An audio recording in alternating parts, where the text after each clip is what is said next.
just start with an injury update, please? And how much of a boost will the manner of the win at the weekend be going into this match? Because obviously we know when, because it seems like your team is very good at playing tournament football, if that makes any sense. Because obviously you don't make goals, and we know these games will be tight, and so you can take. It seems like you can take a lot of confidence into this match now. Yes, so the update on the injuries is very short because it's only Mateo Kovacic whom we are missing. Everybody else is available and everybody else will be in the squad with us for tomorrow. And yeah, we like the way we deserved this win, and it was like you say, crucial match again. We had now several matches on highest level because of course we play in the most demanding league in Europe, so we have it almost every 3 days, but in these competitions there are crucial matches, which is very clear, and we delivered and we performed, and we showed our skills and mentality in all these matches, and we played in Tottenham, Liverpool, and you know it like I know it, and Atletico and Porto and so on. And again now against West Ham is the best way to arrive in a Champions League match with a crucial win in your back. It's another experience for us that we have in our luggage, and it's another good one, and it makes the bond very, very strong and very close, because tomorrow we need clearly a top level team performance when we fight with Real Madrid for the finals. John Cross.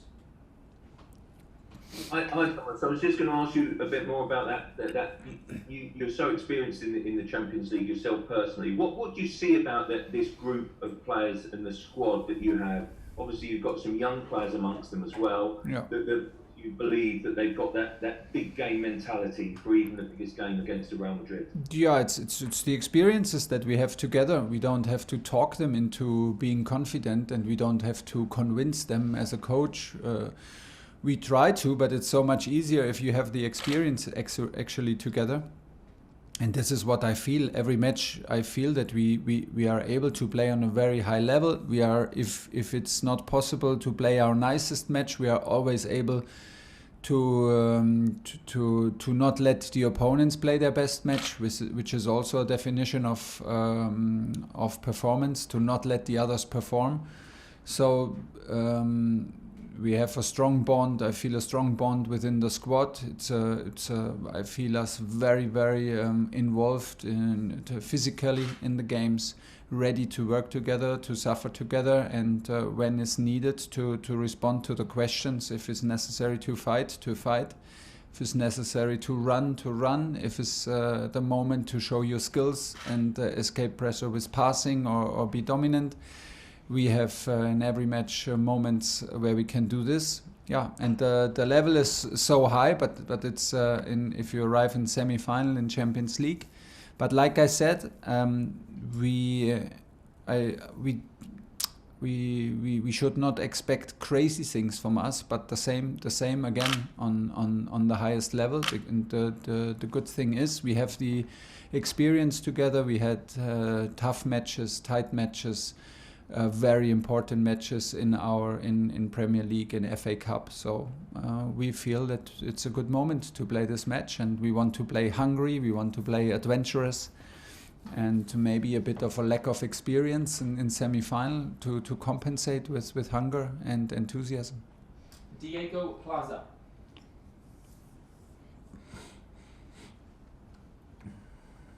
Diego?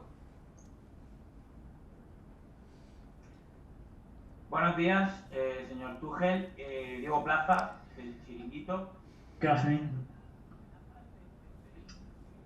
After Ceferin's threats to Real Madrid, people in Spain are talking about how that could influence the refereeing in the game tomorrow. How do you see the whole controversy regarding this game?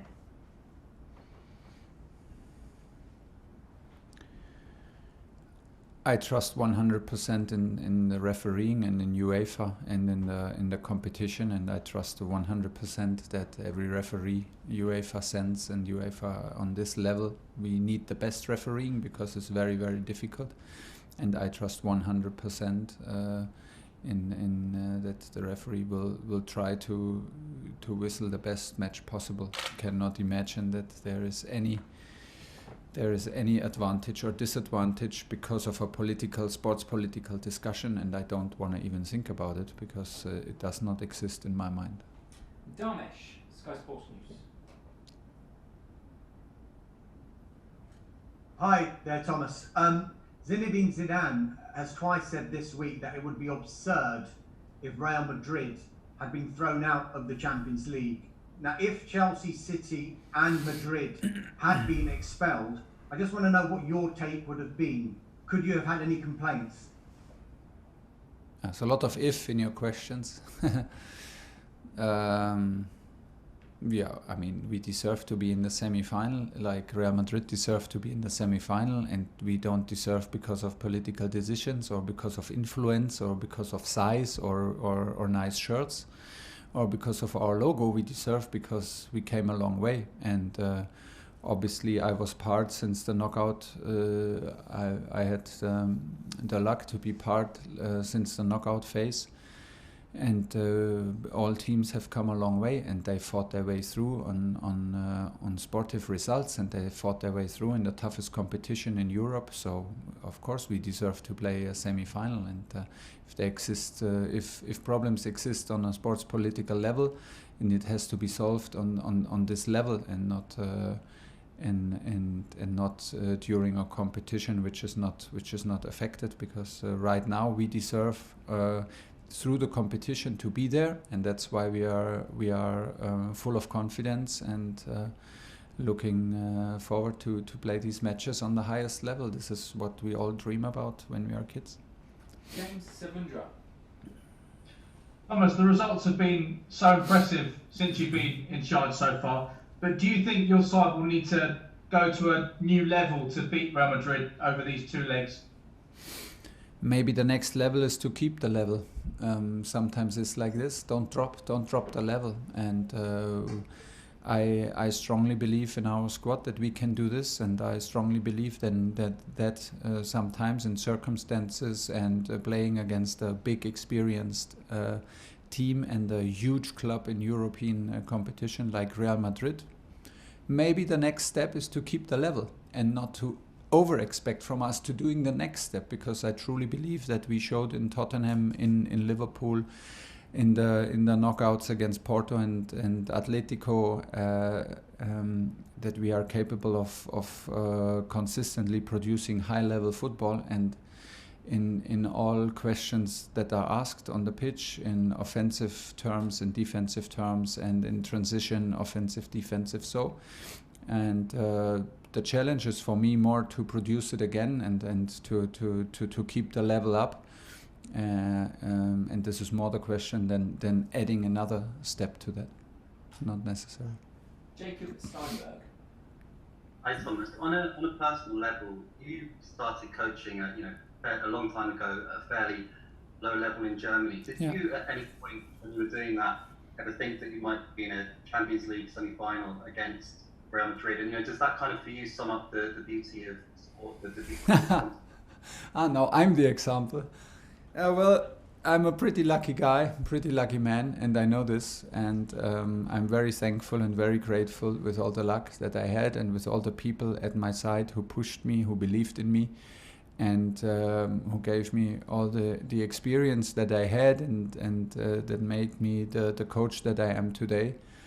When I started in academy football, it was every day was a gift, and every day I enjoyed every day with my under 14 in Stuttgart, and later it was an under 15, and then it became an under 19, and then was the step to only be coach of an under 19, full in charge, and don't need to work in any other job. This was already a big gift, and I could never imagine that a manager in Bundesliga has the guts and the courage to let me coach a first division team, because that was very, very unusual in this at this moment, without having myself played a game on the very highest level.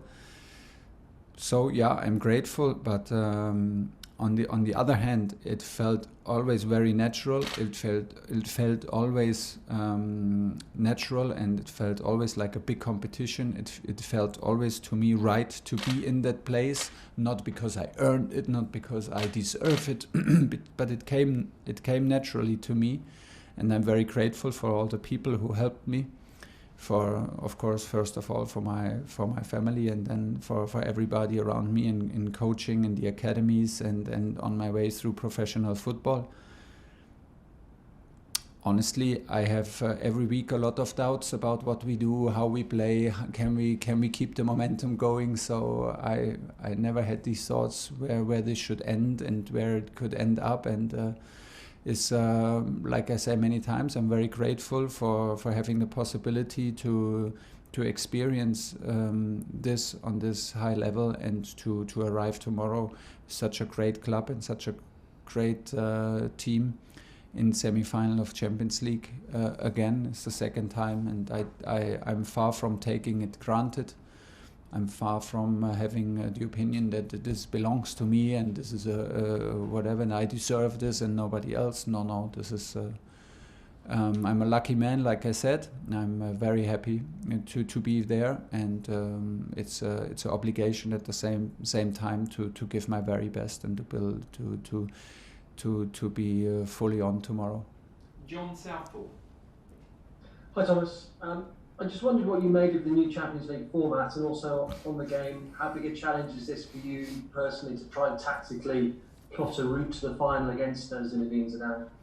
I didn't get the second question. The first one was about the format. The new format for the Champions League, what you made of that? I'm not sure.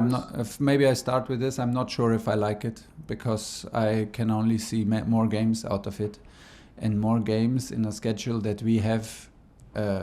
It's very hard for me to be excited at all, and all these discussions about Super League made forget that we have now a new format of Champions League very soon. Did they ask any coach about this? I don't think so. They did not ask me. Did they ask any player about it? I don't think so. So we have so many new formats, and we have a Nations League, and we have a new, I think, World Championship for clubs coming soon. We have so many new stuff and so much more games, and we have more teams in the European Championship in summer. It's just more games. This is not more quality, it's just more games. Who should play these games? And at the same time, we have three substitutes here in Premier League and the toughest competitions. No, I'm not happy about this format, not at all. But you know, I was not involved in it. Second one. Plotting a strategy to beat Zidane. The strategy. Yeah. Be ourselves. It's the strategy. Once you arrive, the higher you climb on the level. Rely on yourself, rely on your strengths, and do the things that make you comfortable, and which are proven that they work. And we have these things as a team, and this is what we try to do on the best level. There's no other approach for a match like this. Hopefully we don't overthink it. Hopefully we don't want to overdo it. As the challenge is to be ourselves and to be the best version of ourselves for 94 minutes tomorrow in Madrid. Radio Marca. Unmute yourself. Ahora, me gustaría preguntarte por Eden Hazard. I wanted to ask you about Eden Hazard. Have you spoken with some of the members of your squad about Hazard?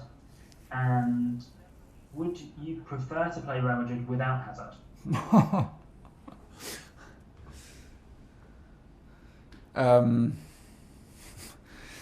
Well, Eden is a top quality player. I mean, he was the key player here for many years in this club and in this league, which is like like I said, one of the hardest in the world, and a tough one if you decide matches so consistently like Eden did for this club here. So I have the biggest respect for him. Of course, we talk a lot because he's a big player for this club, and of course we have many people here in the staff know him very well. And it's not only that we talk about him because we play him, but we talk about the experience and how this club grew, and about the experience and the big games they had, and the clashes they had in the league and in Europe. And like I said, he was a key player in for this club. Now he plays for Real Madrid, and obviously he's fit, and he had a comeback in the last game for some minutes to be ready tomorrow. If he plays, I'm pretty sure he wants to make a point and he wants to prove. Let's see. Do I prefer with him, without him? No. They can leave the spot open. I have no problem with that. And play with 10. They will not do this. So there are so many quality players. We talk about Real Madrid, and we have to face the challenge with confidence. Okay, time for two more before we move on. James Bench. Hi Thomas. Hi. In the Champions League and in the Premier League, there's been a real noticeable improvement in the XG that you've been conceding and the touches you've been allowing in your own box. I mean, particularly XG. I think you've only had 2 games where that figure's been over 1 in the Premier League and Champions League. What exactly do you put this down to? Because it was quite an immediate shift that has stayed pretty constant, whoever has played in the defence. Most important, quality and commitment of the players. Quality explains itself. Commitment, am I ready to do the things which are necessary to do, to help my teammate, to cover my teammate when he's going into a challenge? Do I play my role 100% reliable? This is the commitment. Can the defensive guys rely on the midfielders? Can the midfielders rely on the strikers? And this is a clear yes in all the games. This is a huge effort that we put in the games physically into defending. We do this. Then the next one is courage. We play very brave. We defend up front. Never forget, sometimes it's the best defense to have the ball. So it comes also down on ball possession, quality of ball possession. Quality of counter pressing. For good counter pressing, you need to be brave up high. The pitch. You need to position yourself very disciplined to not allow too many counterattacks. And in the end, it's also about commitment to block shots, and to really have the mentality to not allow shots on goal. Then we have good goalkeepers in the end. And like you said, we are very happy with the numbers because we produce these numbers regularly, and the clean sheets feel well deserved. It's like attacking, it's a team effort, and it will always stay like this in football, which is the good thing. And we are ready for another one tomorrow. Last question for Thomas, Andy Dillon. Hello Thomas, how are you? Good. You're good. I just wanted to ask, I very much appreciate that yourself and your players were kind of caught in the crossfire of the Super League and all the fallouts of it. So I just wondered, do you have any kind of a message to sort of maybe neutral English fans who would normally support Chelsea, but in the wake of all this, they might put their patriotism to one side and might not be supporting Chelsea? I just wondered if you had any kind of message for them, for those people that might, want to see Chelsea fail as a result of this. Really? Do you think that? And they want to see us fail against Real Madrid because they were not part of this, or?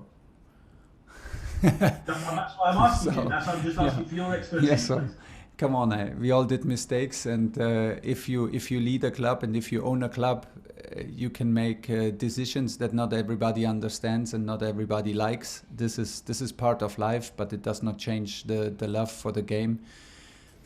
I can just tell everybody that I love this game so much, and like everybody in the dressing room, the boys are so happy out there on the pitch with a smile, so excited about tomorrow's game, semi-final. We need all support to make to be able to overcome this huge step and in these 2 games. So put your anger to the decision, put your anger to the way the decision was presented. well understood and absolutely fine for me. But don't put it on the team, and don't put it on the and never doubt the love that all people here at Cobham and I'm sure in all other clubs don't doubt the love that everybody has for this game, and you will see all the passion and tomorrow on the pitch again. Can I just ask a question? Obviously, it's a massive occasion tomorrow. As a player, because it's so intense, are you able to enjoy the occasion, or are you so in the moment that enjoyment just goes completely out of the question? I think it's key to try to enjoy the moment. I think Champions League semifinals don't come around every day, so it's an amazing time for us. And I mean, personally, I've been looking forward to this game for weeks. So yeah, absolutely. Obviously, it's a big moment, and there are nerves, there are a lot of preparation involved, but I think it's key to really try to enjoy it. We'll go to James Ollie. Hi, Christian. The manager's talked about you needing to trust your body again after all the injury problems that you've had over the last year. Do you feel that you can now? Do you feel you've kind of put all that behind you? Yeah, I feel very confident in my body and my fitness level at the moment. I've played a string of games. I've never thought of myself as a player who is injury prone or anything. Obviously, I've had a tough time the past year and a bit, but it's really just about taking care of my body and putting myself in the best position to be available for every single game, and I feel good about that right now. Hi Christian. I just wanted to ask, did the US sort of international duty start this good run for you? Because it seems you came back from international duty and started scoring again and playing your best stuff. And was that end of season last season, the level that you think you can be at consistently as well? Of course, consistency is everything. That's where I want to be. I think maybe it did help a little bit to get away and get some games in with the national team. I definitely always enjoy that.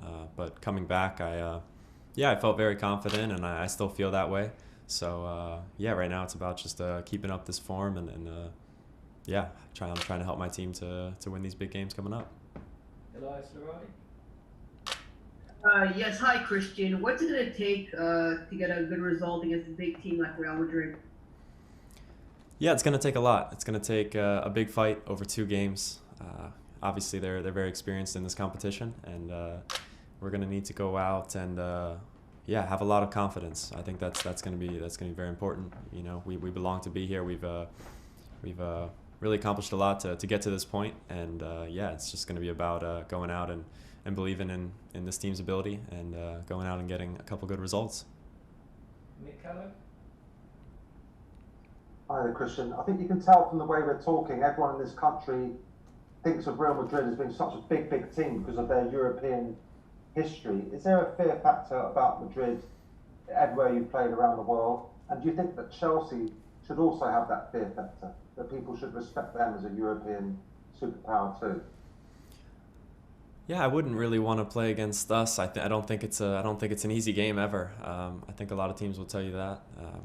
That's obviously the status that we want to have. Of course, Madrid has their history, and it's nothing to deny. They're a great team, and it's not going to be an easy challenge tomorrow at all. But it's about going there and obviously respecting them, but also believing in what we stand for and what we can do. And it's going to be a really good matchup of 2 big teams across Europe. Thanks, Jez. Matt Dunn.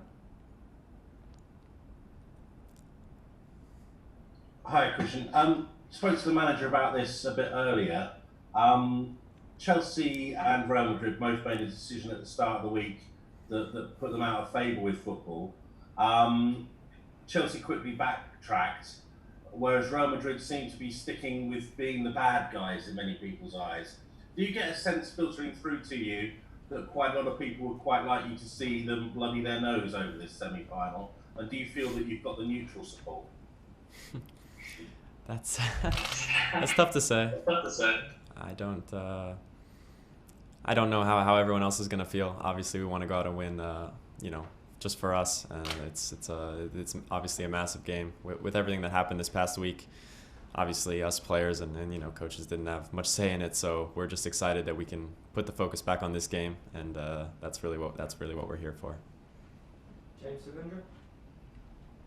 Christian, do you feel like results are all that matter at the moment for Chelsea, or are you concerned about wanting to become more entertaining to watch as well? I think when the results are going well, you know, not many questions can be asked. Obviously, it's great to watch entertaining football all the time, and you know, attacking and free flowing and this and that. But yeah, of course, when it gets to this end of the season, the results are what matter, and yeah, we're gonna do everything we can to be on the positive end of these games coming up. Tom Roddy? Hi, Christian. Hello. Eden Hazard has a sort of a rich history at Chelsea, and your sort of style of play has been compared to his in the last couple of years you've been there. Do you sort of see the similarities, and do you sort of admire his style? He was an incredible player at this football club, of course. So I think it's someone that I've definitely looked up to. Obviously, I want to. I'm not comparing myself to him in any way or trying to be like him. I'm my own player, and I'm doing my best for this club. And yeah, obviously, like I said, he was a massive player for this club. So obviously, it's an honor to hear comparisons like that. But yeah, I still have a ways to go. Melko Ruiz?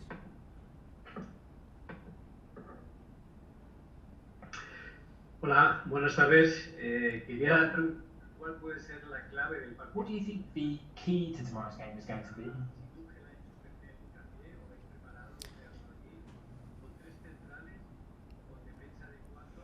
Do you think Real Madrid will start with a back three or back four, and will that alter your approach to the game? Yeah, I think the key is going to be having a really good start to the match and showing our energy right from the start and showing that we're ready for this competition. You know, they're obviously going to be calm and experienced, but we have to be, you know, in that same way. And obviously, you know, as the game goes on, you know, we see the way that they play, and we'll have to, you know, whether it's adjustments or just sticking to our plan and our style is the most important thing. So I'm not too concerned about you know, how they might line up. Obviously, they have good players, so it's gonna be a tough task for us, whichever formation they might go out with. Hi there, Christian. Just a question on another topic: the social media boycott that's happening over the weekend from the Premier League and other bodies. I just wanted to know what you thought of that initiative, what you hope it will achieve, and what you think it will achieve. Yeah, well, I think the obvious goal is to really just put, you know, make a stand and to, you know, put an end to some of the online abuse that players are receiving. It's horrible to see. So I really hope that this can in any way show that, you know, these social media platforms or whatever it may be, just to that, you know, we're not messing around with this. We want this to end. You know, nobody deserves any hate like that online. So. Yeah, that's the ultimate goal. James Robson? Please unmute yourself, James. Hi, Christian.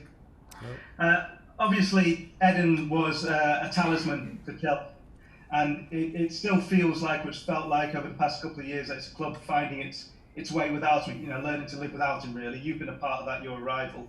Does it feel like this is a club now that doesn't have a talisman like it did before? And is that better for the club, do you think? That's obviously, like I've said before, he was an incredible player. He did a lot for this football club. Obviously, we're moving on without him.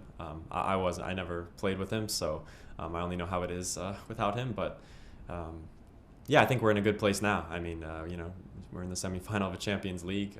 We're got a lot left to play for this season, so I think this team definitely has a good situation at the moment. So I think that's definitely positive. Sam Dean? Hi, Christian. We all saw what happened in the Champions League against Bayern Munich last season. Obviously, you're still a very young team and you're still developing. But do you feel that 1 year on, yourself and the younger players who are involved in those games are more ready to compete at this level, the highest level in European football? Yes, I think the guys have definitely just gained that experience, taken that that experience from last season, being able to play in the Champions League for a lot of the guys for the first time, and yeah, the next season you just feel more prepared, a bit more confident, and ready to go for this year's competition. So I think that experience does help, and yeah, we're hoping that we can take it into the game tomorrow. Okay, we've got time for 2 more questions. We'll go John Southall and then Matt Nash. Hi Christian, obviously Thomas Tuchel has had a real impact since he came into the club. Can you just tell us what's he like around the training ground, and what's he done to bring around this run of success, and basically what are his strengths? Yeah, well, he's a great competitor. You can tell his will to win as soon as he gets here, and right from the first game, and that's what it's been. And obviously picking up some momentum and getting some really good results earlier. As soon as he was getting here, just gave him and the team a lot of confidence moving forward. So I think we're in a good position now, and I think the main thing, we've been tactically very, very strong in the back, and we've been very sturdy and tough to break down, and we've been able to get good results in big moments. And we'll end on Matt Nash. Hi Christian. Hello. Hi. Can I just ask you what last week was like, trying to concentrate on football with everything else that was going on? Was it a stressful time as players? Yeah, I think we found out about it when everyone else did, so it was obviously a bit of a surprise, and it was definitely the talking point. There's no denying that. But yeah, we're happy now that we can at least focus on what's at hand for now, and that's these football games coming up, and getting results in the end of this. Obviously, we had to do our best to always stay in that mindset, even while it was all going on. But we're definitely happy that we can slowly move on from this and focus on what's at hand, first of all, tomorrow.